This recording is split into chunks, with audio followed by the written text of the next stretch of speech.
वर्तमान स्थिति में हम कहाँ पर हैं और भावी स्थिति में कहाँ पर जाना चाहते हैं, इसके बीच में जो अंतर को पूरा करता है वह नियोजन कहलाता है। नियोजन का अर्थ समझने के लिए नियोजन पूर्व में ही एक निश्चित कर लेना है कि क्या करना है, कब करना है, किसे करना है। योजना हमेशा कहाँ से कहाँ तक जाना है के बीच रिक्त स्थान को भरता है। अर्थात उद्देश्य के लिए एक सेतु का काम या ब्रिज का काम नियोजन का होता है। नियोजन हमें उद्देश्य तक पहुंचाने के लिए सरल रास्ते का निर्माण करता है। अर्थात जिस उद्देश्य को हम प्राप्त करना चाह रहे हैं उस उद्देश्य को प्राप्त करने के लिए जो योजनाएं क्रमबद्ध रूप से बनाई जाती हैं उसी को नियोजन कहा जाता है। यह प्रबंधन का आधारभूत कार्यों में से एक कार्य होता है। इसके उद्देश्य और लक्षणों का निर्धारण किया जाता है, उन्हें प्राप्त करने के लिए कार्यविधि का निर्माण भी किया जाता है। इस अध्याय में हम नियोजन के महत्व, सीमाएं, दोष का वो पढ़ेंगे। निर्देशन का महत्व में पहला महत्व है मार्गदर्शन का कार्य। मार्गदर्शन अर्थात कार्यविधि से संबंधित जो भविष्य में हमें किस तरीके से क्या कार्य करना है उसके दिशा निर्देश का उल्लेख करता है। दूसरा महत्व नियोजन अनिश्चित रूप के जोखिम को कम करता है। यदि हम किसी संरचना को पूर्व में योजनाबद्ध रूप से बनाते हैं तो लगभग हम भावी भविष्य के जोखिम से बचने का कार्य कर सकते हैं। अतः नियोजन एक ऐसी प्रक्रिया है जो भविष्य में झांकने का अवसर प्रदान करती है और पूर्व में ही सावधान होने के लिए हम तैयार रहते हैं, जिससे व्यावसायिक रूप से कम हो सकता है। तीसरा महत्व नियोजन अपव्यय क्रियाओं को कम करता है। अपव्यय का अर्थ होता है कि आकस्मिक, अनिश्चित रूप से, अनावश्यक रूप से होने वाले व्यय। अतः नियोजन जो योजना केवल जो कार्य किया जाता है उसमें समस्त व्ययों का पूर्व अवलोकन किया जाता है, जिससे अनावश्यक व्ययों को होने से बच सकते हैं। अर्थात इसको समझ नियोजन विभिन्न विभाग एवं व्यक्तियों के प्रयासों में तालमेल स्थापित करता है। तो तालमेल स्थापित हो जाता है तो उनके बीच में कई प्रकार की समझौते और सामंजस्य आ जाता है। सामंजस्य से अनावश्यक रूप से होने वाले व्ययों को कम किया जाता है और जिससे अनुपयोग गतिविधियां कम हो जाती हैं। जो उपयोग में आने वाली कार्यविधि हैं, गतिविधियां हैं, इनको सीमितता मिलती है। वह नव परिवर्तन यानी नवीन विचारों वाले व्यक्ति को प्रोत्साहित करता है।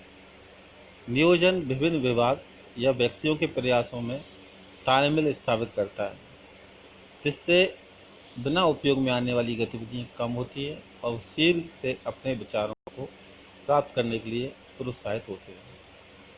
व्यवसाय का पांचवा, निर्णय लेने में सरलता। प्रबंध के विभिन्न विकल्पों का मूल्यांकन। किसी भी कार्य करने के लिए कई मार्ग या रास्ते होते हैं, उनमें से सबसे सर्वोत्तम मार्ग कौन सा है, किस में कम लागत आएगी, कहाँ लाभ है, इस चीज़ का निर्धारण हम नियोजन प्रक्रिया के द्वारा कर सकते हैं। इसलिए निर्णय को शीघ्र से शीघ्र लेने की प्रक्रिया नियोजन से ही होती है। इस प्रकार हम नियोजन के 5 महत्व को सीख चुके हैं जो पेपर के हिसाब दृष्टि से उपयुक्त है। नियोजन के महत्व को पढ़ लेने के पश्चात आइए अब हम इसके नियोजन की विशेषताओं को समझते हैं। इसकी पहली विशेषता है नियोजन को ध्यान उद्देश्य प्राप्ति पर केंद्रित करता है। अर्थात प्रबंध का मुख्य कार्य उद्देश्य को प्राप्त करना होता है। हम किसी मार्ग में या किसी अन्य स्थान पर भ्रमित न होकर उद्देश्य की तरफ केंद्रित हों, यह कार्य नियोजन के द्वारा ही संभव हो पाता है। अतः प्रबंध का शुभारंभ नियोजन से होता है। नियोजन का शुभारंभ उद्देश्य निर्माण से है। उद्देश्य के अभाव में किसी भी संगठन की कल्पना भी नहीं की जा सकती। इसकी दूसरी विशेषता है नियोजन प्रबंध का सर्वोपरि कार्य है। सर्वोपरि यानी सबसे प्राथमिक कार्य होना आवश्यक है। बिना योजना के किया गया कार्य कभी भी सफल नहीं होता, ये अपन भी जानते हैं। अर्थात प्रबंध का यदि कोई कार्य मुख्य है वह नियोजन होगा। अन्य सभी कार्य जैसे संगठन है, नियुक्तिकरण है, निर्देशन है, नियंत्रण है, इसके बाद किए जाते हैं। अर्थात पूर्व में योजना के अनुसार संगठन होगा, यानी सारे सामान या सामग्री इकट्ठी होना है, उनको इकट्ठा करेगा, उसी के बाद नियुक्ति होगी। बिना योजना के कोई भी कार्य संभव नहीं हो सकता। तीसरी विशेषता है सर्वव्यापक। नियोजन हर एक कार्य में, हर एक सभी स्तरों पर आवश्यक होता है, अतः यह सर्वव्यापक कहना इसे उचित होगा। योजना बनाना प्रत्येक प्रबंधक का जरूरी कार्य है, चाहे वह प्रबंध संस्था का संचालक हो या कारखाने के कार्य करने वाले कोई भी फोरमैन। चौथी विशेषता है नियोजन सतत है, यानी कि लगातार होने वाली प्रक्रिया। नियोजन एक सतत प्रक्रिया है। योजनाएं एक विशेष के लिए बनाई जाती हैं, प्रत्येक समय अवधि के व्यतीत हो जाने के बाद फिर से नई योजनाओं का निर्माण किया जाता है, अतः यह कार्य निरंतर चलता रहता है। पांचवी विशेषता नियोजन भविष्यवादी है, यानी कि नियोजन पिछला घटित हुए कार्यों पर नहीं बनाया जाता। जो योजनाएं हमें भविष्य में जिन उद्देश्यों को प्राप्त करना है उनके लिए बनाई जाती है, इसलिए इस योजनाओं को, नियोजन को भविष्यवादी कहा गया है। क्योंकि ये हमेशा जो विचार करता है वो विचार होता है कि कैसे करना है, क्या करना है, कब करना है, इसके संबंधित होता है। महत्व पढ़ लेने के पश्चात अब हम नियोजन की सीमाओं का अध्ययन करते हैं। नियोजन की सीमाओं को दो भागों में बांटा गया है। पहला भाग है आंतरिक सीमाएं, दूसरा भाग है बाहरी सीमाएं। आइए सबसे पहले हम आंतरिक सीमाओं का अध्ययन करते हैं। आंतरिक सीमाओं में पहला सीमा है नियोजन दृढ़ करता है। नियोजन व्यक्ति की पहलशीलता, सृजनशीलता को हतोत्साहित कर देता है। एक बार योजना बन जाने के बाद प्रबंध वातावरण में हुए परिवर्तन को ध्यान में रखे बिना कठोरतापूर्वक इसका पालन करते हैं, अतः वे नए विचार और सुझाव लेने और देना बंद कर देते हैं। इसलिए विस्तृत नियोजन संगठन कठोर रूपरेखा का सृजन करता है। अर्थात यहाँ मान सकते हैं कि योजना एक ऐसी रूपरेखा या बाउंड्री है जिसके बाहर कोई भी प्रबंधक बाहर नहीं निकलता। अर्थात जो संरचना बनी हुई है उसी संरचना के अनुसार व्यक्ति को कार्य करना होते हैं। यदि एकाएक आकस्मिक रूप से कोई निर्णय लिया जाता है तो वह निर्णय नहीं लिया जा सकता, क्योंकि नियोजन का अर्थ ही है पूर्व में योजना बनाना और फिर उस योजना के अनुसार कार्य करना। दूसरी सीमा है नियोजन परिवर्तनशील वातावरण में प्रभावी नहीं रहता। नियोजन भविष्य के बारे में किए जाने पूर्वानुमान पर आधारित है, क्योंकि भविष्य अनिश्चित है, परिवर्तनशील होता है, इसलिए इसका पूर्वानुमान प्रायः पूर्ण रूप से सही नहीं हो पाते। अर्थात भविष्य को कोई भी वक्ता या भविष्यवाणी सटीक रूप से नहीं बता सकती, और नियोजन लगभग भविष्य की योजनाओं पर ही आधारित होता है। भविष्य निर्धारित न होने के कारण इस पर जो किया गया पूर्वानुमान है वह पूर्णतः सत्य नहीं हो सकता। तीसरा, नियोजन रचनात्मक को कम करता है। नियोजन उचित प्रबंध द्वारा किया जाता है, अन्य स्तरों की रचनात्मक को कम करता है। नियोजन की चौथी सीमा आंतरिक सीमा में नियोजन में भारी लागत आती है। अर्थात बड़े स्तर के व्यवसायों के लिए नियोजन प्रक्रिया करना उचित है, किंतु जो व्यवसाय छोटे उपक्रम में कम लागत पर करे जाते हैं उनके लिए योजनाओं का कार्य अधिक लागतवार होता है, क्योंकि योजना के लिए विशेषज्ञों की आवश्यकता होती है और विशेषज्ञों को श्रम भुगतान करना लागत में वृद्धि करता है।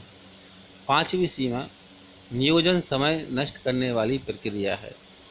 अर्थात बड़े स्तर पर या उच्च स्तर पर जब कार्य किया जाता है तो वह नियोजन के अंतर करना अच्छा माना जाता है, किंतु जब छोटे छोटे कई व्यवसाय हैं, घरेलू व्यवसाय हैं या व्यक्तिगत कार्य हैं, उन हर एक कार्य के लिए नियोजन करना अनावश्यक माना जाता है, जिससे समय की बर्बादी मानी जाती है।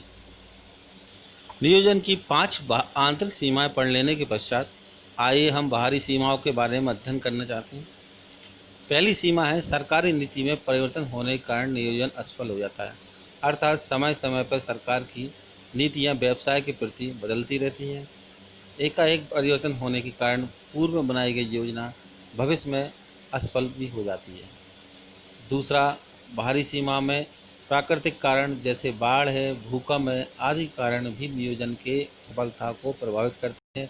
अर्थात कभी कोई उत्पादन की प्रक्रिया का एक निर्धारित समय करा गया कि 1 वर्ष के अंदर 5000 इकाइयों को बनाएंगे, किंतु वर्ष के मध्य में ही भूकंप या कई बाढ़ आ जाती है, उत्पादन प्रक्रिया प्रभावित हो जाती है। अर्थात नियोजन प्राकृतिक कारणों से प्रभावित होता है। तीसरा, प्रतियोगिता द्वारा अपनाई जाने वाली व्यूह रचना में बदलाव के कारण एक संगठन का नियोजन प्रभावित हो जाता है। चूँकि नियोजन हम पूर्व में ही निर्धारित कर लेते हैं, जब प्रतियोगिता लगातार बढ़ती है तो हमें योजनाओं में मध्य व्यवसाय के मध्य में या प्रबंध के करते समय ही समय समय पर कई बदलाव करना होते हैं, जो कि नियोजन के कार्य को असफल बनाते हैं। चौथा, बाहरी सीमा के अंतर्गत तकनीक में होने वाली निरंतर बदलाव के कारण नियोजन प्रभावहीन हो जाता है। अर्थात समय परिवर्तन के साथ किसी कार्य करने के लिए नए उपकरण या नवीनीकरण हो जाता है, जिससे तकनीकी विकास होता है। तकनीकी विकास के कारण नियोजन में की योजना में समय समय परिवर्तन करना आवश्यक होता है, अर्थात पूर्व की बनाई गई योजनाएं प्रभावहीन हो जाती हैं। पांचवा, आर्थिक सामाजिक पर्यावरण परिवर्तन से भी नियोजन असफल हो जाता है। हमारे आर्थिक पर्यावरण सामाजिक पर्यावरण लगातार गतिशील है, समय समय के अनुसार इनमें बदलाव आता है।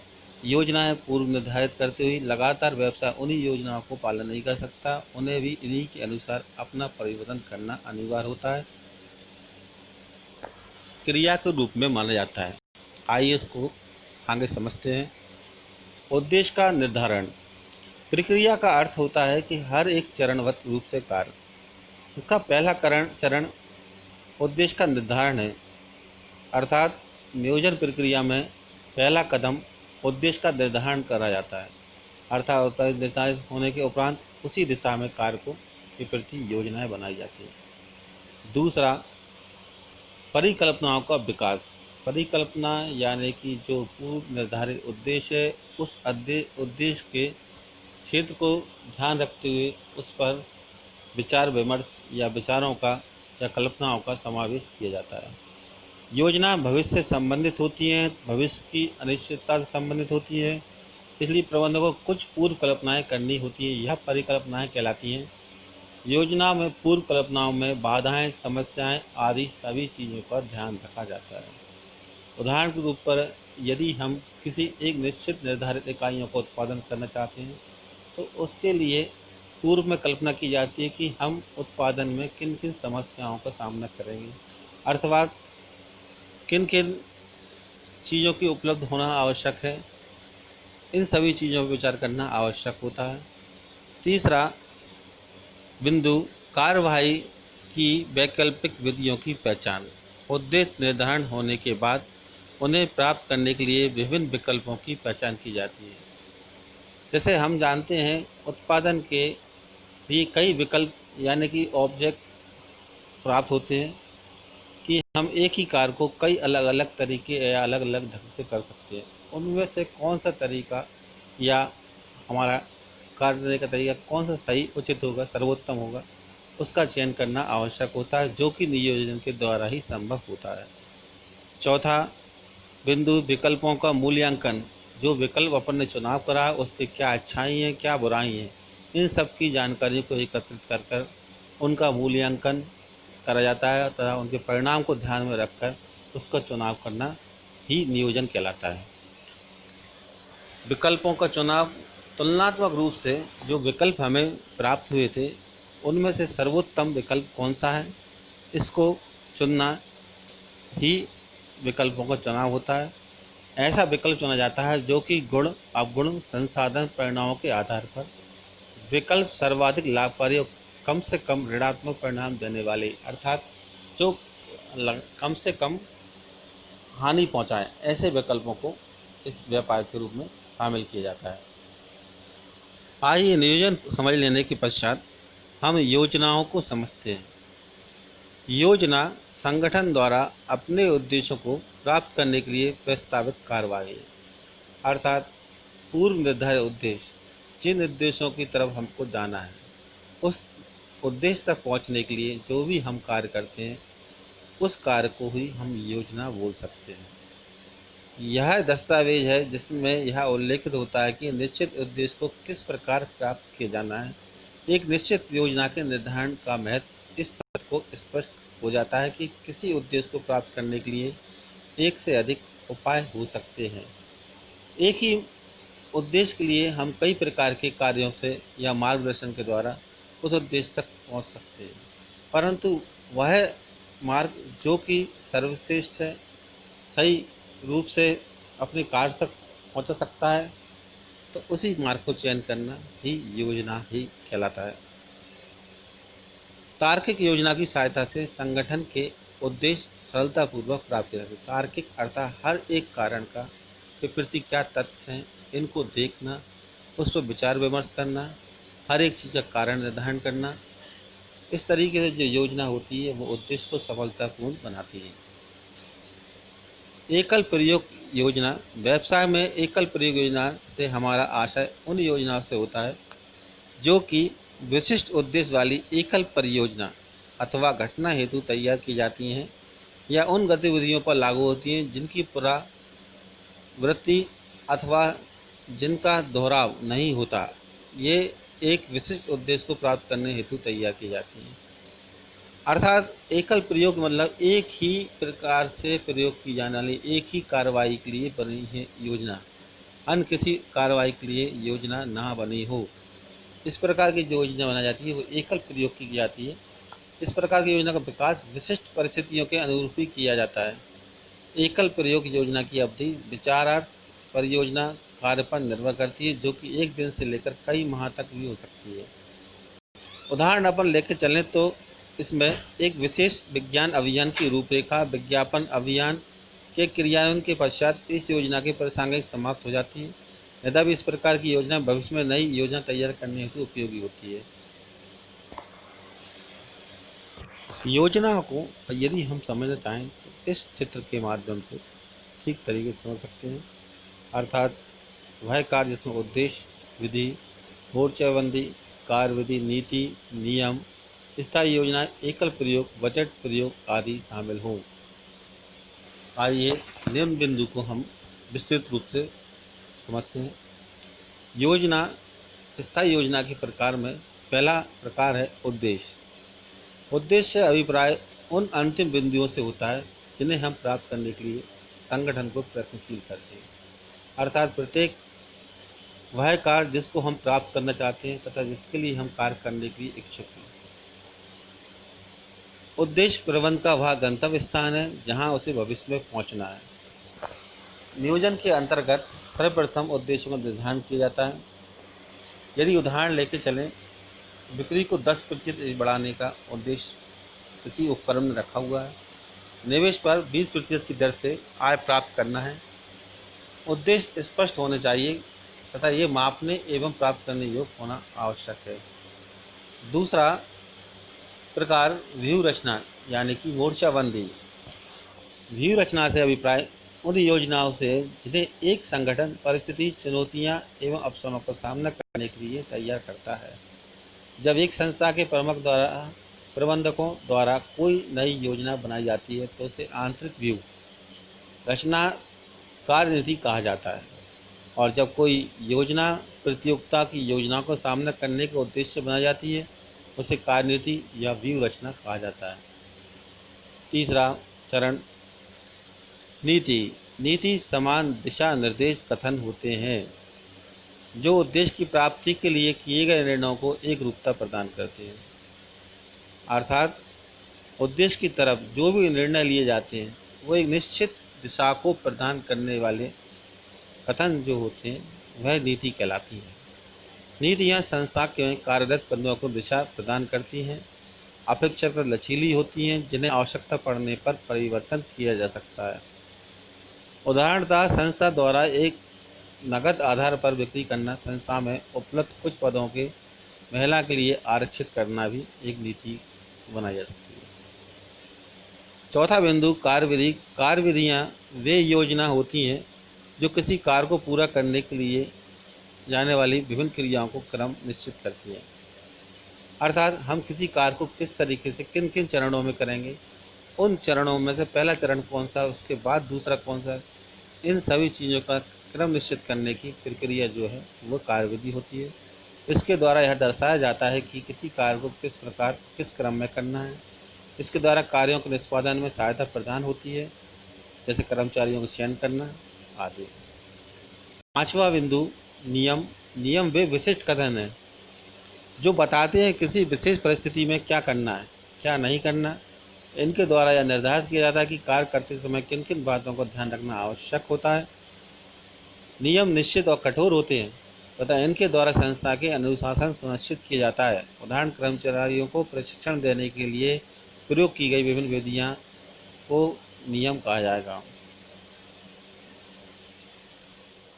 बस